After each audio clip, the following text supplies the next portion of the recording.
The Paul Leslie Interviews. Ladies and gentlemen, we're speaking with a man who is a best-selling author. He's been called one of the preeminent interviewers in the country. He's the author of several books, including The Way You Wear Your Hat, Frank Sinatra and the Lost Art of Livin. He is joining us here for the centenary of Frank Sinatra. Thank you so much for joining us. Paul, I'm thrilled to speak with you. You're a man who knows his material. Well, I appreciate it. And a young man, you see, you're exactly what the deal is. That's why I wrote this book years ago called The Way You Wear Your Hat. Guys like you, who are guys like me, who need a little steering in life. You know, and I always felt that Frank Sinatra embodied a code of style that no man has ever achieved before or since, and I came to learn that was the case. But it all came from, like, being a young guy. Well, I'll tell you more about that. You should ask me a question, Paul, because I'm happy to be here on the Paul Leslie interview show. Well, I think we can kind of start at the beginning of your Sinatra story. What made you become a Frank Sinatra fan? Well, see, this is exactly what we're talking about. You revealed to me briefly, we chatted before we went on the air here, and you're a man and you're in your mid-30s. Is it all right to give away your age? So you're a young fellow? I think age only helps your advance your cause here. But I was a young guy who, funny, I was in the car just a little while ago, actually within the last half hour, and weirdly enough, New York came on the radio. It wasn't even a serious station. I have to tell you, it was on an actual radio station in northern Wisconsin, where I happen to be visiting right now. And I remember when that song came out, you can hear the wisdom in his voice then. He's the old man at this point. It was from the Trilogy album, which he made late in his career. I believe it came out like 1980. Was that right, Paul? I don't have it in front of me. But, yes. Was it 1980 in New York, became a big hit? I believe it was then. I was just graduating from college. I had already found my way to Sinatra. I think he's an essential for men. Men need to, eventually they're going to come around, and listen, you're a young guy, and I'm sure you're a contemporary man in every way, but you hear Sinatra, who's more contemporary than Frank Sinatra at any age? But I remember at the time knowing from that, New York, you could hear it. This is a wise old oracle, and when that album came out, much was made of that it was sort of really his bravura final act, and it started then. And I know you've had my friend Charlie Pignon on the show. He spoke of sort of the power of that song, sort of captivating a whole new generation somewhat. But what it also did is it elevated Frank to this new iconic place as this. He had not been quite a god at that point, but he somehow had achieved it. That was sort of he'd gone from being the chairman to something of an oracle in the universe. I mean, when you'd mention his name, you'd mention it hushingly with great reverence, or certain people would. Or there would be the opposite, people who thought they knew everything about him because he was Italian and may have known mobsters. And that, of course, is the most ridiculous attitude in the world to have about Frank Sinatra, because he's indefinable by ethnicity. He's other than his passion. But anyway, why Sinatra? Because I guess it started early on, even in college and beyond. You'd fantasize about this guy to some degree, living this exciting life in Las Vegas. You'd hear all the stories of the Rat Pack, of course, and you'd see them all on television, bumping into each other on each other's television specials or whatever, and you'd see the sort of fraternity that was going on. And I kind of grew up watching the Dean Martin show to some extent, as a kid, but it made a huge impression on me. That Dean Martin was this extraordinarily cool customer who Sinatra happened to revere in his own way as his best pal. And there was something going on with these guys. They knew more than we did. I kind of came up with the idea, let's hunt this man down and actually ask him questions that might help fellas answer the eternal question of what would Frank do? You ever play that game? Well, in my head I do, yes. Yes, we do, right? Isn't that true? I mean, especially when you listen to him sing and you understand, right there you just simply know he has a mastery of human emotions and the spectrum of it and an understanding of them I mean, because there is no greater interpreter. I mean, it's been said endlessly, and it almost seems hackneyed to keep saying it. You know, here he is. He's turning 100. I suspect he's swimming in oceans of Jack Daniels or whatever's making him happy right, this year. There's something about him that he's a reassuring presence in the universe. And now more than ever, I think young people are kind of coming around, and you see a certain reverence. You know, this book I wrote, and I'll get around to that more so, but it's appealed to, I've been charmed to see that it's like people have gone on the record talking about how much it's meant to them to read this book the way you wear your hat. It's like Don Bon Jovi, I think, talked about it on Larry King, and Sean Diddy Combs, and Seth MacFarlane says it helped him learn how to drink Jack Daniels. And I think it all begins with drinking, too. I'm afraid to say it's kind of a fraternal romance with nightlife that really appeals. You know, there's a classiness to it, a style. And it's not just going down to the bar, the quarter bar for a pop. It's kind of like showing up and making an impression.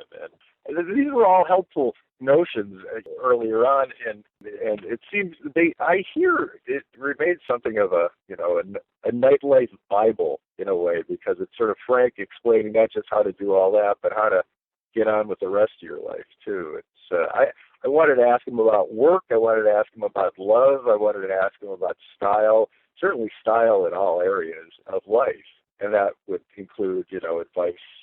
He loved to be asked advice. He loved being a wise man, and he played that role from the beginning. He was smarter than everybody. He was the guy who wanted to help you out. If you're ever in trouble, call me. You ever want me to hit somebody for you, call. It's just this is what he said in passing to people, and it was true. I mean, it's true. And I came across a quote. He was talking to the writer Garson Kanin one time, and he talked about what I really want to do is pass on what I know to younger people. If I could do that, I'm paraphrasing. That's exactly what more than anything else, I would love to do that. And it occurred to me, well, there's my opening. So I reminded him that he had said that in a letter I sent, and when it occurred to me, I wanted to get to the bottom of this. For a piece in Esquire magazine, as it turned out, it was a piece that ran just after his 80th birthday. It was Dean Martin had died just a couple weeks after Frank turned 80, and it was kind of a strange, bleak moment. It was exultant on the one hand, and he had just done the thing at the Grammys, and Bono had read that sort of an amazing speech, that lives in it. You're familiar with that, correct? Oh, yeah. I think that was actually another tremendous kick in the head to a generation when Bono had this. I mean, you should play that at some point for your listeners. And it's a terrific little precis on the man's life, and what he represents to all of us. And again, that was sort of concurrent with what I was doing at the time. I was sort of floored because I'd already begun this exercise with him before he turned 80, well into the year, I think, 1990. From 1995 onward, I had written the liner notes to Duets 2. I was asked to do that. I was working at Rolling Stone at the time, and shortly thereafter I went over to Esquire magazine as a regular contributor. But back then, it was sort of a thrill to be a Rolling Stone writer, being asked to write, liner notes, which is the most sacred thing in the world for Frank Sinatra. You can only imagine. People probably understand liner notes are the little essays you'll find inside your album. On the back cover in the old days, there was a guy who did Frank's liner notes in the old days named Stan Cornin. God rest his soul, he left us this year, I believe, or in the last year or so. And he was a poet. That man wrote. He was actually a record executive for Reprise. He worked at Warner Brothers, and Frank had started his own label, Reprise Records, and with Mo Austin and those guys. But I guess Hornan was an executive always nearby, but he was also a writer, and he would write these magnificent tone poems, which is, I'll come back to that term, but about, just what it was like to be in the room when Frank was recording an album or whatever album, or just creating the visceral thrill. If I would really urge anybody who loves Frank to go back and dig up the Stan Cornin liner notes wherever possible. They're all through the Reprise years, and he on some re-releases in the last 5 years, the Jobim collection and the Count Basie collection. Cornin wrote updates, sort of overviews of that time. Anyway, he's a terrific writer, just a wonderful writer, and he wasn't really a professional writer in that regard. He was, I think, he stayed in the record business till he left and retired. So I kind of come into the Sinatra fold in a twofold way. I'd begun this dialogue with his people, years even before that, well into the early 90s. And it grew into that moment where they asked me to do those liner notes. And then at that same time, I just come up with the idea to start slipping in these questions. It became a 96 Esquire piece that became the book in 1997, The Way You Wear Your Hat, because there was an awful lot left to say. I had included a lot of my questions about life and his responses in the Esquire piece, but there were so many more that I did not and didn't have time or room for it. And I came to realize there were others. I wanted to pursue this in a larger way, and his people were all for it. Anyhow, did you ask me one question about 20 minutes ago? I can't remember. I said, what made you become a Frank Sinatra fan? Does that answer that? Somewhere in there, I swear to God, there is an answer. Yeah. In that long, big loaf of wind that I just bleated. Exactly. Tell me, and you? How did I become a Frank Sinatra fan? Exactly. Oh, gosh. I mean, I like really those kind of songs. I just like the standards so much. And so... Did it begin with the music, or did it begin with the legends? It began with the music, for me. Yeah. Definitely. I was a bigger Perry Como fan before Frank Sinatra.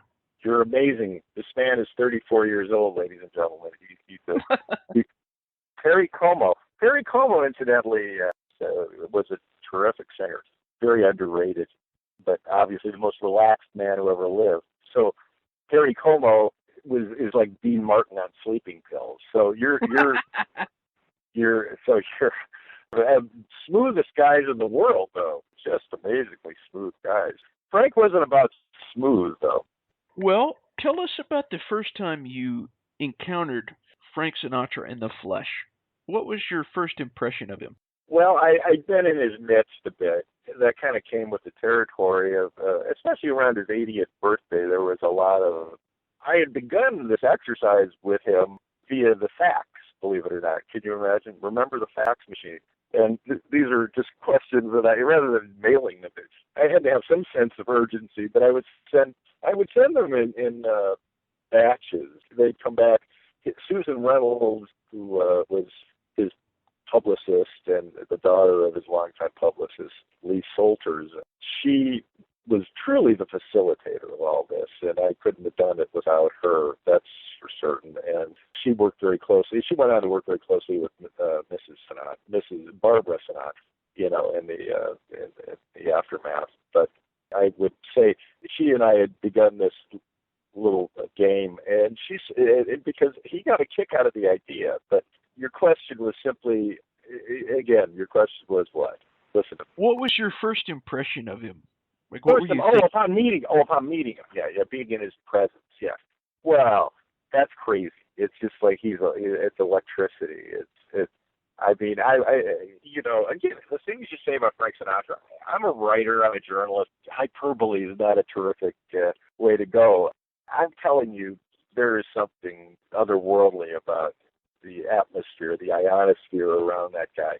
I was around him, like I say, for a few different events, and in Los Angeles, and also when I say events, they would always spill into the night, and be hangouts later. That was the essence of everything. And of course, that is the essence of why that book was written to begin with. It was about the wee small hours, about those moments of self-reckoning and self-doubt and everything else, late at night where you're bumping into furniture. If your heart's been ripped out from under you, and this goes for women too. It sounds very masculine, and there is something about Frank that's very, very masculine. But it's good for both sexes, just in terms of what his voice can do, the healing powers of his voice. But I met him in New York at one of the birthday tributes, and his favorite color is orange. Has that come up yet on the Paul Leslie interview show? I knew that it was orange, but nobody has said that until now. Well, it's high time someone spoke of orange and Mr. Sinatra in the same breath. So he was a painter, He painted beautifully. He painted very, very geometric, intriguing paintings. People can find them online, I'm sure. His daughter Tina put out a book of his paintings, actually photographs of his paintings, called A Man and His Art. That was years and years ago. That's a book that's a rarity.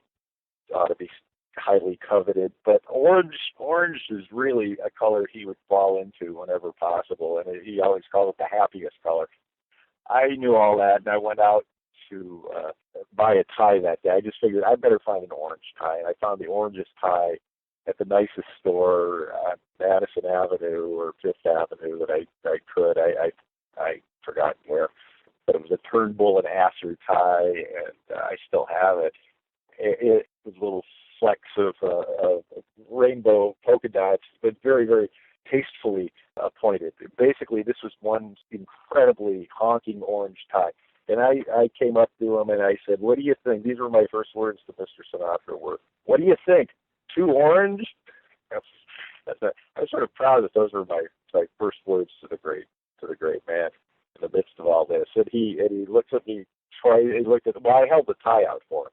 He said, "No, it's orange. It's marvelous." So he was very, very sweet, very kind, but he was in a room full of people, very, very famous people. Nobody, of course, will ever be as famous as him. Very few people will be as famous as he, I should say. But he elevated his presence when he entered that room. It changed the entire atmosphere. And these are all the people from, God, in his midst in New York, God, it was just I can't even begin to tell you. We'd have to go back to the time, but we're talking some of the towering giants of show business. And he walks in, and he's just about to turn 80, and he lights the place. Just because you feel him. You feel him in the room. You feel him before you see him. That's kind of how they say. And that was always the case, when he walked into Chili's in the old days, which is another great fantasy to think of him walking into this saloon in New York run by his pal, who would later become his close confidant. They're buried together in Palm Springs, as a matter of fact. Jilly Rizzo, I speak of. But, the legends of this joint in Midtown Manhattan that Frank frequented, the way he would walk in there, and the place would fall silent. There's a story, I'm working on a book about Johnny Carson. I was the only guy Carson played. Based on my Sinatra connection, I think Johnny Carson was a big Frank Sinatra fan, and I was able to be the only guy Carson spoke with for an Esquire piece in his retirement, 10 years into his retirement. He would die a couple of years after that. But he was a huge Frank fan, and there was a story about Jilly's in the 60s where Johnny was doing the Tonight Show in New York back then. Frank suddenly came, Johnny was in the back sitting with Ed McMahon, who would often go out with Johnny on the town because Johnny was not a great drinker. He would get a little messed up, and which much to Frank's at this day. Frank didn't like anybody who got out of line when they were drinking, or it's strangely enough, he was pretty tactful about these sorts of things. But Johnny apparently was sort of bemused by the idea this entire place fell silent all of a sudden as Frank made his way to the back with his guys around him. He comes sort of face to face with Johnny sitting at his table. In the silence, breaks the silence and says loudly, looks at his watch and then looks at Frank. "Frank, you said 11:30. And well, beyond that. And of course it was hilarious at the time. But the story goes that Ed McMahon either had to get him out of there. Frank either fell down laughing, or the other story is Ed McMahon had to whisk Johnny from the premises quickly, lest his fellows take it out on him. Now that's all. The legends of Sinatra and all that stuff. That's classic. The intimidation and it just stokes the myth. But the man was a man. He was not a thug. He was a gent. This guy was a gent. I'm not a defender, but I mean, it is funny when people just want to dismiss them readily. Fewer and fewer people do, but you'll find that. You must come across an interesting amount of, what do your friends think? What do your contemporaries think of Frank? Well, there was one person that asked me, a guy a little younger than me, he asked me, he said, I need a book. Recommend a book to me. And I'm not just saying this. I said, you should get this book, The Way You Wear Your Hat. And he read and he read that book in a day. Yeah. And he's not really a reader. I think that a lot of guys are starting to learn what it is to be cool. And maybe I'm crazy here, but what lately has been identified as being cool is not cool. Mm-hmm. Which kind of brings me to one of my questions. You said that before that Hefner, Sinatra, and you were just talking about Carson, you called them the pillars of swinging cool men. I suspect I might have, yes. They were like the three guys when I was growing up in Chicago. I guess a baby boomer. I was born in 58. So, Frank was already Frank by the time I was born. But I did, I was able to hear him on the radio, with Strangers in the Night, and My Way and Something Stupid with Nancy. Huge #1 hit. I heard all those, and I was aware of Frank as a semi-contemporary performer, although he was even then, the elder statesman. He was older than Elvis. Elvis was making all those movies at the time in the 60s, all of his Elvis movies, for want of a better term, and Elvis was, God knows, cool. Jeez, I mean, Elvis, another one, incidentally, he walks in a room and the temperature shifts. Same thing. I've been told that on authority from people who experienced it. And what is that? How is it that they can come in a room with their own energy, their own sense of self, and sort of have this ionic presence that sort of electrifies? It's a very strange thing. I mean, Bill Clinton, they say, had that and still does. There's a magic, and it's very, very few icons have that. And what's funny is Frank was never in hiding the way Elvis was. Frank had a public life. Frank went to restaurants people went to at times of the day that people, were still there. It wasn't like he had to clear out a joint. He certainly did oftentimes, or he'd end up being the last one there with his gang. But he felt sorry for Elvis. I've heard that said, that Elvis did that to himself, that Elvis allowed himself to be sort of sheltered and shielded away from the public and from life itself, really, to the point where, his world, Elvis's world, became sort of a far more peculiar world than Frank Sinatra's world, which is pretty much the same world we all walk through, and I guess that's the key to Sinatra. He's every man plus. Johnny and Hef were also in the 60s. Johnny Carson was these guys they changed the way we felt about everything. I mean, in terms of one way or another, they had this epic effect on the culture, those three guys. And all in somehow the same vein of a more intelligent, frank, candid, but stylish way. Romance and everything that goes with that. But they're very romantic heroes, those guys, if you think about it. Well, I can make a case. A lot of people would say Hefner is a romantic hero, but that's a whole other can of worms.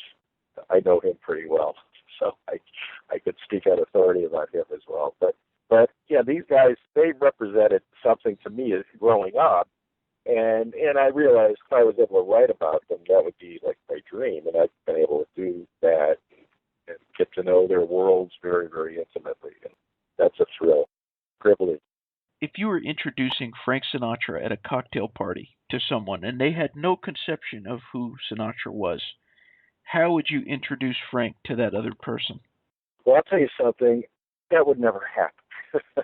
Yeah, it's totally hypothetical. No, I mean, you don't introduce Frank Sinatra. Oh, you would actually. You probably, here's Mr. Sinatra, or whatever. I don't know. How would I? I mean, really, well, first of all, if they haven't got the memo before that moment about who he is, I don't, I guess you're asking me more like, how would I explain Frank to someone who doesn't understand who he is. I guess we're never going to have that problem, Paul, because it's one of those things. I understand the impulse to ask it, but I don't. It's funny. And the answer to that is, he's just. It's like, who's Elvis? Here's Elvis. I don't know. What would you say? So Yeah. Really. He is the magician. He's the most important voice of the century. I heard somebody say, I think Jimmy Kimmel show recently, it was like a generation gap quiz thing that they do sometimes. And I heard a girl say, I love the 20th century. And I thought, what? Like, oh, yeah, right. And it was like, great. And I thought, okay. But she was like, she knew a thing or two about the throwbacks. I'm a throwback. You call people, you're a throwback. The younger people are when they come into the cathedral of Sinatra. And I don't mean to make it sound, the cathedral, it's one swinging place, believe me. It's not a hallowed hall, but there is reverence to be had. And I found that with all of his friends too. I was encouraged when I was putting this thing together, and back when I was doing the escort piece too, I was given free reign of his intimates and told, call him, for we will vouch for you always, and they did, and talked to, and people love talking about Frank, but there's always a reverence at first. It's always a reverence, but they light up. People, when they tell stories of Frank Sinatra, they light up. They just, if they've been with him and hung with him and had that sort of special, peculiar thrill of being in his group, they all have stories. Usually it's about staying up with him because he loved to stay up late. He loved to stay up all night. There are a lot of reasons for that probably, but I think he felt safest at night and he slept at the day. And it's a strange thing. But one of my favorite things he ever said is, I'm night people. Who says that? I'm night people. He was the guy who, one of his friends said, in the world would invite you to a black tie event, and before he hangs up the phone, say, by the way, bring your sunglasses. The intimation being, you're going to stay up all night, and you're going to see the dawn with me. He made that romantic. Now, you talk to a lot of these people, they love the idea that they did it, but when they think back of how hard it got to be, this guy, much older than them, was putting them all to shame. He wasn't triple fisting drinks by any means. He just knew how to nurse them. And he loved conviviality. He didn't love being alone. Only when he needed to find solace. Only if he was grieving, he would like to be alone. But otherwise, not at all. What was it about drinking that Sinatra liked? Well, what is it about drinking? I think it just became a part of the culture. We were talking about being a throwback. I was fortunate enough, I believe it was 1986, in Chicago, get the assignment from Playboy to do the Playboy interview, the big Playboy interview, with Jackie Gleason, who happened to be in town making a movie called Nothing in Common with Tom Hanks. Young guy named Tom Hanks. Have you heard of him? Anyhow, that's what the old geezers would say when they tell a story like this. Anyhow, Gleason, I grew up watching his show too. He was a staple on Saturday nights. He would have a show. People stayed home and watched his show. From Miami, his variety show on CBS, and it was a different world. They called him the Great One, but the honeymooners, of course, will live forever. But he was so much more than that. He was a very stylish man. He was a man very much like Sinatra. And in fact, he's the one who told me I would ride around Chicago in a trailer, because these stars get their own trailers, obviously, when they're making movies, and they would take them to different locations, and he would pass time with me. I love to help guys pass time, if that's the case. And in this case, I learned stories of a world I knew nothing of, and it was as though I was hearing cowboy and Indian stories, and I was 10 years old. There was nothing more thrilling than listening to these stories of drinking nights at Toots Shores in New York, and Gleason. It was then, and I am the reason people know. Jackie Gleason was the one who, in fact, first introduced Frank Sinatra to Jack Daniels, his ambrosia, his his special ambrosia. They'd have a relationship forever. I believe Gleason told me a story where he's, what's a good drink if you want to get really hammered? He asked Jackie Gleason. Something along those lines, very much along those lines. It basically wanted a drink to get, I suspect, to deal with an element of pain. Why do people drink? I mean, I don't know. There are many reasons. To have fun and also to numb pain, you know. And Sinatra was great at both of those. That's just, he was the great artist of our time. No one was more artful at these things than of having a great time or of introspection, quiet moments, you know, where you need to numb yourself from the ferocious pain you might be going through if you've had a loss, you know, or a relationship gone sour or something. I believe he could have been diagnosed as something of a bipolar personality. I'm certain of that. Nobody felt feelings like Frank Sinatra felt feelings, and you hear that in the music, but I guess that's the thrill of listening to this guy. And realizing he knows whereof he speaks, whether it's about flying to the moon or whether it's about here's that rainy day, he knew exactly what each one meant to the nth degree. That's interesting. I mean, so many of his songs they're so upbeat, and some of them are just so depressing, like We Small Hours. Absolutely, yep. Would you say that there was one that was more him? Well, no, I wouldn't really. No, I don't know. Well, you know, I mean, we could go back and forth with psychologists on this, and I think it's the ability to experience feeling profoundly. I mean, when he was happy, no one was happier, and you heard it in the music. And he was telling you, I want you to be happy too. And when he was introspective and alone and confronting loss, as these lyrics would in songs, there was nobody who'd ever felt lower.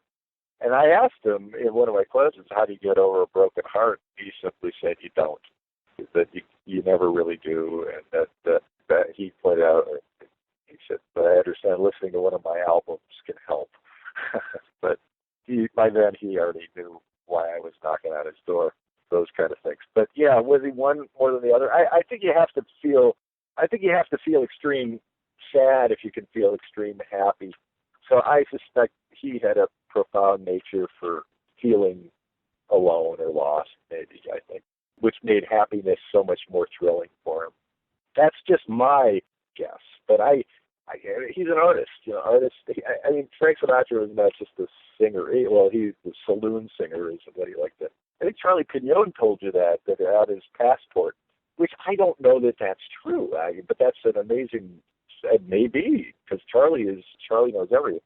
But it said saloon singer on Frank's passport.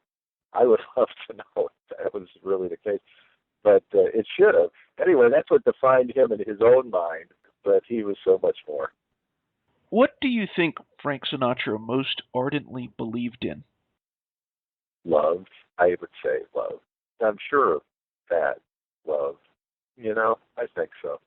I think he knew, you know, and the older he got, the more he felt love the older he got on stage. You know, he felt our love, you know, if you happen to be fortunate enough to be in the audience, which probably weren't, huh? Did you ever have a chance to see him? No, I never did. That was quite a thing. I really realized how lucky I was that I did, about a dozen different times, different ways, but just an astonishing experience. That was like, it was just, again, he would ignite a crowd in a way.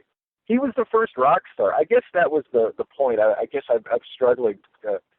Well, I'm not. I hope I'm not struggling with it. But it's the fact that he was this icon, this total rock star. Frank, the last 25 years of Frank Sinatra's life, he was a complete rock star, or 20 years at least. Anyhow, and I'll say, which is, it's a shame. There was a very interesting documentary this past year that HBO has been running, and it's a two-part thing. And it ends when Frank is it ends with about another at least 25 years of his life left to live. And the filmmakers sort of deemed the rest of it not important. And of course, that's the opposite of true. And that's the glaring mistake of that really unsatisfying portrait, of Sinatra. People love it because it's more frank than you've if you're a Frank fan. There's a lot of things you've not seen before, but it has this tragic flaw to it, and it's sort of by dismissing the last 25 years of this man's life, you dismiss exactly why he is revered and how he became revered, and how generations slowly were waking up to this. He wasn't done. People might have thought they were done with Frank. Frank wasn't done with us. That's when he came roaring back with the New York, and astonishing things as an arena performer. He wasn't just a saloon singer anymore. Unfortunately, he was playing the biggest stadiums in the world, and he was a complete rock star. Nobody had ever done that from his corner of the universe. Traditional performers of standard songs. Nobody did that at all. Elvis was not traditional in it. Elvis was Elvis, and Frank was Frank. Could it be possible for you to pick a favorite Frank Sinatra song of yours? Never. No, it's impossible. It is impossible. I kind of like him when he's playful. I love the songs where you can kind of hear his personality kind of come flying through, the way he might sort of reshape a lyric a little bit in his own vernacular, and those songs are terrific. For instance, there's a song not even that well known, and it should be. It's called "Stars Fell on Alabama" from the Capitol. Oh, yeah. And it's a swinging arrangement. It probably is Nelson Riddle. I ought to know these, but I'm not a musicologist. So you've talked to so many of those, and believe me, I would dare to tread on their turf. But it's a great song. And again, do me the favor of playing this for your listeners, because it's got a tremendous lyric. Talking about stars fell on Alabama last night. It's a love song. It's just a love song. It's a one thing after another, it just keeps building and building, and it's got that wonderful happiness of Sinatra that just keeps getting bigger and bigger as he sings it. And stars fell on Alabama last night is the refrain at the throughout the thing, and at some point in the song he just changes the lyric to stars fractured Bama last night. And whenever I hear that, it makes me so happy I can't tell you. It's just thrilling, because nobody could say that and actually it's so cool.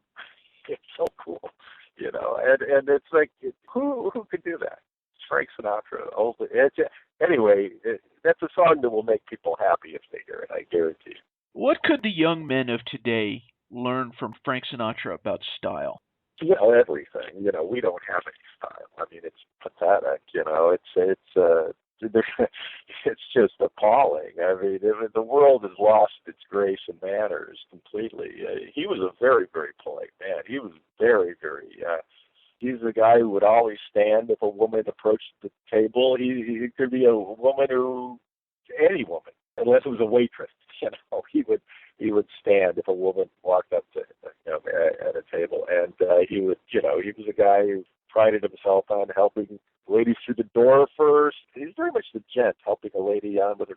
Not that a woman needs help in these areas, but it's a nice touch, as he would point out, and it's why not? Anyhow, he knew how to make a woman feel very, very special, very beautiful, and that was his great advice. Is that's how you really do woo a woman. Is you got to make her feel special, and you got to make her feel beautiful, and you got to just keep practicing until you get it down, and that's pretty much what he said. But he said so many things to me.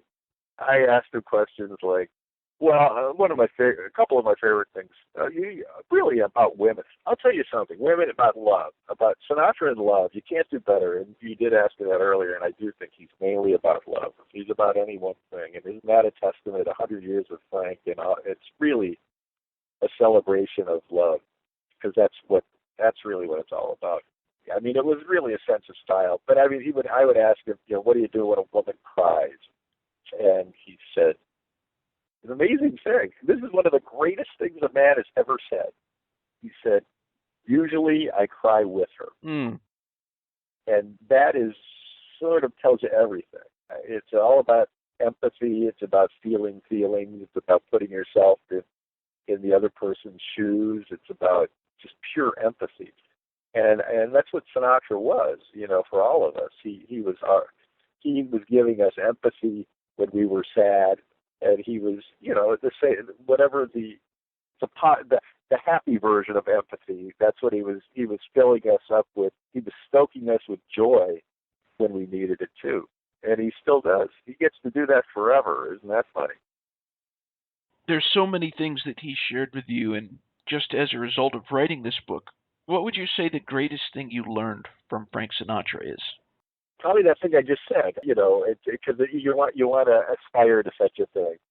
It's a huge lesson just about your fellow man, and about in a world of strife, in a world of too much violence, and it's all about sort of empathy. It's about understanding someone and feeling, understanding, taking the time to understand what somebody else might be going through. That's kind of what he did, in a way, just simply by living his life and understanding it to be the impact, the way it hit him. It totally flowed through him as a vessel of art. It refracted through him in a way that only God and magic can explain it. December 12th, 2015, the exact 100 years to the day from Frank Sinatra's birth. What are you going to be doing? Well, I suppose I'm not entirely sure yet. I'll genuflecting all day. I don't know. I've yet to talk to the Sinatra camp about. I think they're all going to be in Las Vegas. I'm not sure what's going to happen. So in that case, there's going to be a big concert actually in Las Vegas coming up that'll air on CBS, I believe, and it will have aired, I suppose, maybe by the time we're airing this. But I don't know where I'll be. I damn well better be in a bar. I'll tell you that. Yeah. He'd have it no other way. Yeah. Now that we're celebrating 100 years since Sinatra's birth, what do you think people will say about Frank Sinatra 100 years from now? Yeah, I know. It's funny. Well, one of his great toasts on stage. He had great toasts too. I kind of gathered a lot of Sinatra's favorite toasts in this book. Here's to absent friends, F 'em, I believe is how that kind of goes. You could fill in them. Or here's to the confusion of our enemies. That was another great toast. But he would say on stage, may you live to be 100, or he sometimes would get all generous and talk about 200 or 300 years old and say, may you live to be 100, and may the last voice you hear be mine. And I think that's probably prophetic. He's going to be around. He has to be. If there's a world that still turns, there will be this guy. The way we haven't lost Beethoven and Bach and Chopin and Mozart, 100 years from now, they won't have lost Frank Sinatra. They won't have lost. Yes, exactly. That's it. They won't have lost. But, again, with the subtitle of my book, The Lost Art of Living. Yeah. It is a lost art. It is a lost art. You got to love living, baby, because dying is a pain in the ass, I believe, are the words that are immortalized by Mr. Sinatra, and that sort of says it all. Personally, what does Frank Sinatra mean to you? Comfort, I guess, in a way.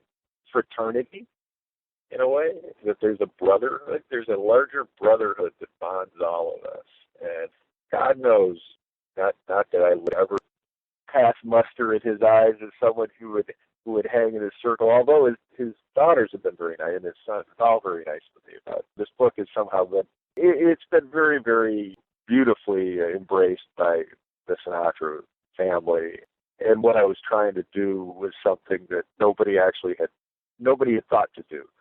And I guess when I say comfort, you're somebody you seek out when you need a little help. And I think that's true of him. I think that he can be murdered, by the way, if you're really hurting, if you're torn up over a breakup or something. It's just that I'm not sure listening to his albums help cathartically in those moments. They help later understand those times that you went through. But do they help at the time? They can. Well, listen, you should listen to them and then decide for yourself, because they can help at times. It all depends on the moment. The one thing that does help is just knowing Frank was there first. You know what? Whatever you're going through, he's already been there. He's already checked it out for you. He's already figured out where it hurts and why. I always love he'd like to sometimes say in the middle of a killer song, if he was usually some sexy song or another, but he would sort of pause in the middle of it, and he would look out at the women in the crowd or whatever, and he would just say, "Where does it hurt, baby?" And that is just one of the great lines of all time. Where does it hurt, baby? That's what he's there for. He's there for where does it hurt, baby. Ladies and gentlemen, our special guest has been Bill Zehme. Thank you so much for joining us. Do you have any parting words for our listeners? Well, I would say never rush to judgment. Your listeners are probably Frank fans. I would encourage them to just keep doing what they're doing. I mean, I tried to come up with a very pure idea of a book years ago, and it's still in print, and it apparently helps a lot of people. And I look back on it, and I realize what I did at the time was I sifted through everything to come up with the nuggets of wisdom throughout, or him talking about the way he did things, and it's a very, very interesting compilation of Sinatra speak, Sinatra core. I think the reason his family loves it is because it's purely about the human man, the man, and not really so much about this icon. It was about a man. We're not all engineered like Sinatra's engineered, but there's a lot to learn from the guy. Never be afraid to learn is my parting notion, because I couldn't learn enough, and I still can't. When it comes to him, if I find a new nugget of information about the way he did things, it thrills me. It thrills me. Well, sir, thank you very much for sharing with us. Well, it's been my pleasure, Paul. You're an upstanding man, and I'm sure Frank would approve of you 100 times over. May you live to be 100, and the last voice you hear me is, too. You know. Well, that's probably one of the nicest things anyone's ever said to me. Well, hang around, I got a million of them. Well, that just brings me to this point. I hope at some point we just did kind of a Zehme on Sinatra. Maybe we can do at some point Zehme on Zehme. Well, that's and somewhere in all this, you have probably a pretty good idea of me based on him. Isn't that funny? But that's what these guys can do for us. They kind of we see ourselves a little bit through somebody else's lenses, or something like that. You know what I mean? And I think I speak for all of us out there. I have no idea what I'm saying anymore, but Frank would approve. Well, Godspeed, my friend. Thank you so much, Paul. Go get 'em. Ring-a-ding-ding, as we like to say here in Sinatra land. All right. The best is yet to come. We like to say it. We just don't say it really too loudly in front of others. But you know what I'm saying. Yeah. All right. Go forth and swing, young man.